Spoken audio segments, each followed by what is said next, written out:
Okay. So, before I read this article, let me preface it by saying when they're talking about less babies, understand they mean less white babies. They are not talking about black people or black babies. When you talk about America, whenever they use the word America or American, they mean white. Okay, just so you know. All right, let's keep going. Nate Koch isn't sure what to make of the online dating scene. There's no rules, the 23-year-old Colorado resident says. We don't know what to do on these apps. It feels like kind of like the Wild West. And it can often feel extremely time consuming and unproductive, says Koch, a recent college graduate. I'm literally applying to jobs at the same time that I'm dating. The similarity between the two is a little like horrifying to me, he says. The confusion over the rules of romance in the digital age shared by Koch and so many others might explain why millions of Americans are having less sex than previous generations did at the same age. Add in a focus on building a career before having a family, and it all may be contributing to a national birth rate that keeps falling. Keeps falling. Also, this raises alarms for the economy. Economies need new workers to replace old workers as they retire. When a nation's birth rate drops too low, certain sectors can experience employee shortages, and ultimately the economy might shrink. Like an increasing number of young people in America, Koch is single. When I was in high school, I really liked that show, How I Met Your Mother, he says. Shows like that, he says, created this sort of image of what it's like to be in your 20s. You know, you're hanging out in bars, you're just sort of meeting people in these strange ways. But Koch says everything about online dating today feels incredibly less straightforward than a sitcom. Many young men and women across the country have been having less sex than those in previous generations. Almost a quarter of adults under 30 didn't have sex in the last year, a record high, according to the 2018 General Social Survey from NORC at the University of Chicago. There are reasons besides just online dating, but experts and journalists have declared that America is in the middle of a sex drought or a sex recession. Part of the explanation is the challenges of online dating. Part of it is that people are spending more time alone on the internet. Part of it is about young men and women waiting longer to find life partners or to cohabitate as they prioritize getting their careers and finances in order. But whatever the reason, it's leading to less sex and fewer births. The birth rate dropped 2% between 2017 and 2018, and the number of births slid to a 32-year low.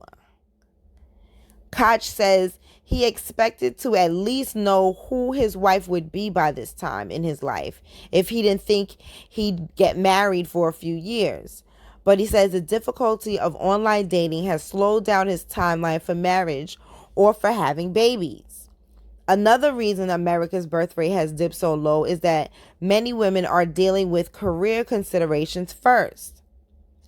Rashmi V., a married 30-year-old with a PhD, works in science research. She says her job is in many ways her number one priority right now.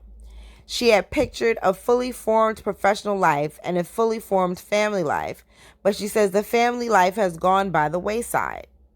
V says she's moving up the career ladder really quickly, so when she thinks of having a child, she worries it might hurt her advancement. She says she couldn't even imagine taking 10 or 12 weeks off for a new baby. You would miss something, she says, or the time that I spend in the evening reading up on things would now be focused on something else, a child, which I guess is very important. It sounds awful when I say it like that. Like many working women, V worries about losing income if she leaves work to have a child, and she worries about the cost of childcare. When V was younger, she says she imagined having 3 children. Now she thinks one down the road is more realistic. It's a bummer, she says. It's a bummer for sure. The longer women like V wait to have a child, the fewer children they're likely to have. So, though the reasons are many and vary for men and women, America is in the midst of a sex and baby drought that it just can't seem to get out of.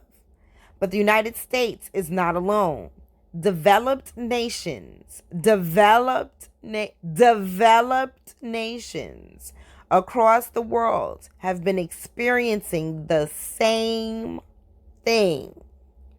Western Europe is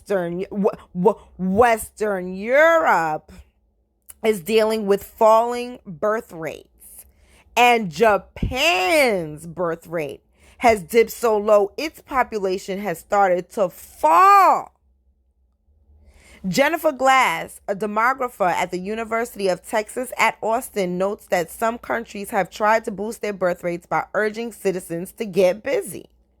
One commercial from Denmark features parents bemoaning the fact that their children had not yet produced grandchildren for them, and they were going to pay them to go on vacation so they could come back pregnant and give them grandchildren, Glass says. The irony, okay, pause on the article. The irony that they demonized and orchestrated the single black woman, and now they're begging for any situation of their own.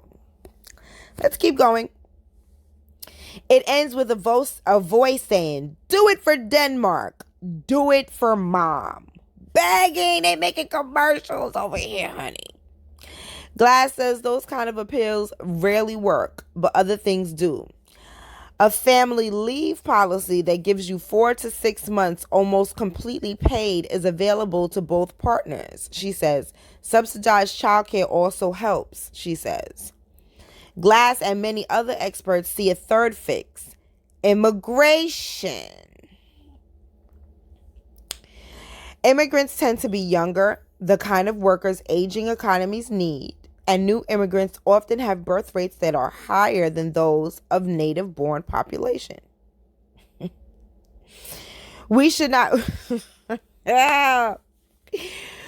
not worry about the birth rate in the United States, says Philip Cohen, a sociologist at the University of Maryland. If we want to let those people come to this country, we can solve any problem you can think of related to population size.